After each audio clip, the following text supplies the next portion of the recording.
খাল খনন কর্মসূচির কার্যক্রম উদ্বোধন করতে আগামী 27 এপ্রিল যশোর এবং 2রা মে সিলেটে যাবেন প্রধানমন্ত্রী তারেক রহমান। সচিবালয়ে পানি সম্পদ ব্যবস্থাপনা বিষয়ক সভায় সরকারের 180 দিনের কর্মসূচি নিয়ে বিশদ আলোচনা হয়েছে। বৈঠকের পর মন্ত্রী জানান, সামনে বর্ষা, বন্যা হলে আগাম প্রস্তুতি হিসেবে সর্বোচ্চ চিন্তাভাবনা রয়েছে সরকারের।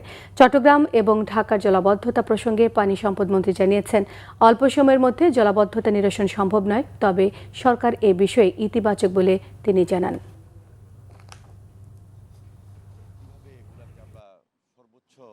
27 তারিখ যশোরে খাল খনন কর্মসূচি তিনি উদ্বোধন করবেন এবং 2 মে সিলেটে খাল খনন কর্মসূচি উদ্বোধন করবেন।